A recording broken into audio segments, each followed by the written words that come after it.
Here's why I think it sucks. Because landlords have no rights. So you know that if you try to like play hardball or stand your ground as a landlord, they can screw you over so bad. Well, we were just talking about how being a landlord kind of sucks in Ontario. Yeah. Yeah. Like It's it really so skewed, man. It really does. I wouldn't say I'm starting to hate real estate. Okay. Sounds like you're saying No, it. so hear me out here. Even from when I started my real estate career, I remember because I was managing it myself, and I remember like thinking to myself, like, this fucking sucks. It's because you're dealing with people like nonstop, but it's always people that the majority want to try to figure out a way how to fuck you over or fuck you or take your money or not pay you. Well, depending on what class your property is, I'll say that's true. No, it's not. I want to. It's not true. It just happens less. Okay? Well, I don't have any tenants trying to screw me over except in the lower end stuff. But I want to throw one thing out there. Dude, I have had across the board. When in the better quality property, less just happens. That's what I can say. I've seen it across the board. My better shit, my class A, single family homes in amazing neighborhoods. Yeah, you hear a lot less from them. I had a stupid but call. You still have still have issues. I had a call yesterday. I had a super high end property, like $2,600 a month for one floor of a triplex, and it's like, hey, I need some salt. Can you go pick it up for me? And I'm like, yeah, you know what? This is technically the landlord's responsibility, but like, go get your own salt. Like, just go to the store. But here's why I think it sucks. Be careful what kind of salt you get, eh? Yep. Here's why I think it sucks. Because landlords have no rights. So you know that if you try to like play hardball or stand your ground as a landlord, they can screw you over so bad that you have to tiptoe around every little thing, right? Yeah. You can't argue with them. You can't debate with them. If they're late on rent, you got to be careful because if you hit them with the notice and all of a sudden they trash your place, you'll never get... Like, it's so skewed that it makes the experience really crappy for landlords. So that's my opinion, but touch on that. That's the big thing. Yeah, it's like, honestly, having a portfolio of a good amount of property, like, that's the difference, right? If you have a few properties, you're probably not going to experience like what I'm talking about. I'm talking about when you have like hundreds of doors. It's fucking like nonstop bullshit. And it's here's the difference. Here's what I'm explaining to you. You know how I obviously just took over BioSteel. You don't say. It's the same amount of bullshit. Like it's I shouldn't say that. Like, running BioSteel is similar to this real estate portfolio. Yeah. Like it's the same because I have. Maybe that's an exaggeration. I shouldn't say it's the same amount of bullshit and headache as running like a big company like a BioSteel, not even running it, putting it back together. The fucking ROI is not even in the same fucking realm of earth. For me to get the same type of ROI that we're projecting with, BioSteel, I'd have to own like $1 billion worth of property. No, like I really would. Prior to taking over BioSteel, I was a big portion of my day was consistently underwriting properties. So, like, do you consider the work that you put in if you want to keep your real estate portfolio stagnant, or do you want to grow it? Because if you truly do want to grow it and you're making the right decisions, you're spending hours a day underwriting property. You're spending how many hours a day just sifting through property and opportunities? All day, every day. Are you going to consider that not work? Like, you see what I'm trying to say? That's a good point. Yeah, for sure. So for me, although like this is putting the puzzle pieces, like putting the puzzle back together, it's still work, but I'd just be spending that time looking at properties and sifting through. Like, I actually... Even during this, I get so many, like, I don't know what the fuck happened, but all of a sudden I get like an obscene amount of emails a day. It's I started to kind of really reduce my inbox velocity of emails coming through, and then all of a sudden this fucking hits, and it's just like hundreds a day. Yeah, are you saying you're done with real estate? No, I'm not saying that. Just check. So what I will tell you this. What I am done with is trying to just scale the portfolio at any means possible, even from like the Coachwood perspective. I think moving forward, what I'm going to do is, because I already built out the logistics, I already built out the whole system to be able to do it. I'm just going to focus on, number one, people that when the market changes, I don't have to worry about somebody that has $20,000 invested, like barking up my ass, wondering like what's going on with the distributions. That's annoying, right? Like from the onset, we all know how real estate operates. It's market dependent. It's also, you shouldn't be buying a couple $100,000 worth of real estate expecting that to fund your lifestyle. Right? With respect to cash flow. You need a lot of real estate to be able to fund your lifestyle. I don't even know that I'd be able to do it now. You know what I mean? Need a lot and probably time. Yeah. And not only like, I think I have like a few $1,000,000 coming in from cash flow, but then you have all of these unforeseen circumstances come up, right? I got a boiler that I got to replace at Canton Manor right now. Who the fuck knows what that's going to come in at? Like, that's not a cheap thing. No doubt. So all of a sudden, boom, there goes...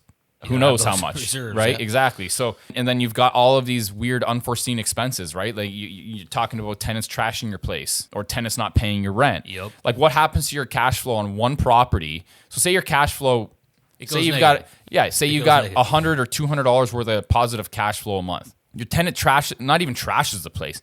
Your tenant's a little bit more rough than normal, where you got to clean the carpet, you got to resand the floors, and you got to paint. There's minimum a couple grand there. Yeah, that's so then what? A year of cash flow. Exactly. Yeah. So you can't, like, cash flow is there to kind of pay the bills. And then if you're lucky, you still have some extra. It's only until like you really get some scale that you're replacing your income with real estate. Yeah, and sometimes time will do it too. Like I've bought properties where the rent's like literally doubled in a couple years. So now all of a sudden you have this margin. But, but how long did it take you to get there? Yeah, fucking 10 years. 4 or 5 years, and you hit the right market. Like it's kind of a fluke. But yeah, you're not buying freedom with like a duplex or triplex or fourplex. No, so for me, I'm only gonna really focus on like hitting those home run deals, like one buddy there was preaching, and only bringing in key people. I'm not gonna, and people that have money where it's like, listen, I'm in it for the long haul, and based off of the picking the right market, the right locations, and forcing value, that's where the money is. Not like this fucking... I can't control what happens in Florida. I can't control the fact that insurance fucking skyrocketed in Florida, and it cut our cash flow. Like I can't... And to explain to somebody that and then have them like fire off 10 emails, like rapid fire for 20 grand, like I can't... Like and that's the stuff. That's what's getting me a little bit more bitter with respect to real estate, only because of that, right? Because dealing with that is such a time suck, and it makes and it gets in my head because I'm controlling people's money, and I know how important that is to people. But from my perspective, the ROI on my time in dealing with that and the amount of money I make off that guy, like I'm losing money. So for me, like it just... Well, there's the old saying, the $1 million client is easier to deal with than the 100%. $100,000 client. It's just different perspectives, different mentalities. If you have a lot of money, you know what it takes to get the money, so you know stuff happens, and yeah, exactly. You know all the stuff in between. Yeah, don't get me wrong. I wouldn't be asking questions, but at least I would understand. That's why we put that. That's why we put those stipulations in there. Like, hey, listen. Yeah, absolutely. Like, I had all the information. I made the decision. Yeah. This happened. Yeah, that's part of the game. Yeah, let's move on and deal with it. Yeah, no like emotions. Those other guys. I think what is it, like Vigir? I think his name is. I can't remember exactly. That's kind of what my take is on it, and why I think I gotta like refocus a little bit. You know? Yeah, you would do that by just higher investment from the start, right? You need a minimum of X amount. That's going to filter out. Yeah, and then and filter out a lot of people, but also I want to work with people that are on the same page. It's just easier. It really is, easier. And not even and not even from. I almost want to even figure out like where, hey, we're just all in it together, and there's like no like.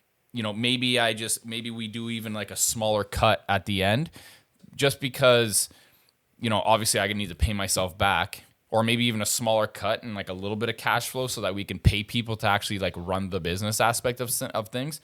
But it's more about like bringing in the right people to just scale it. It's and not even trying to get the money. It's, hey, let's all collectively get in on this deal. This is a great deal. And it's not like I don't even have to produce like a fucking pitch deck. You know what I'm saying? I just, all these people we're all on the same page.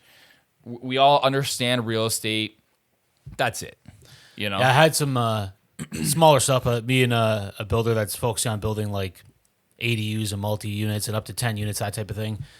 Him and I were trying to like look for other investors to go and do this at scale because of all these incentives. So we've had a couple calls with different groups of people that call themselves investors. And there's a stark difference when you can tell when these people are not on the same mindset as you because they're asking the wrong questions. It's all fear. It's all, what if this happens? What if that happens? What if this happens? It's like, yeah, look, we can't control that stuff.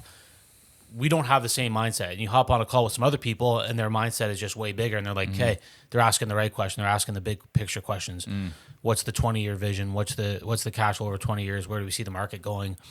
And it's like, yeah, we can't work with these people. You can't scale. They're going to slow you down.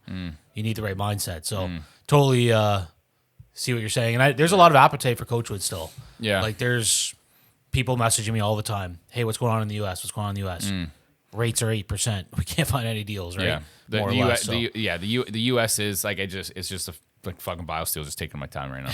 Yeah, Just no is doubt. what it is.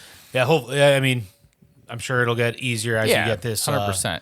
And don't get me lined wrong, I still have an affinity for real estate. It's just It's a combination of a crappy market environment, filled with uncertainty, high rates, cash flow is minimal, if you can even find any. yeah.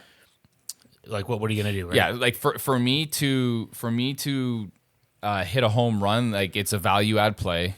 It's gonna take time, and right now, like my time is focused on this, and I think people, if they were interested in Coachwood, I think that they should at least maybe even have some solace in the fact that like I'm just not trying to buy anything to keep the ball rolling. Absolutely. I'm still looking. Don't get me wrong. Like I'm still looking, but I'm ultra selective now. Yeah. I only want to hit deals that I'm comfortable hitting one a year at this point. 1, 2 a year, 3 a year, maybe. I'd like to have one every quarter, maybe every. It went from one a year to one every quarter. It's not like 3, like that. You know what I mean? Like, but smaller, right? Like where they're home run deals. We're not trying to, blow our brains out trying to find funding. You know what I'm saying? Like, because that also not knowing if the funding is going to be able to, if these deals aren't going to be able to be funded, like that's a huge stressor, man. Yeah, you get something under contract and then you got to go raise the money. It's a huge stressor. Yeah. Especially when it's not like your main focus. And that's why I'm like, fuck, man, like, the money you make from real estate isn't comparable to the money that you can make with this stuff.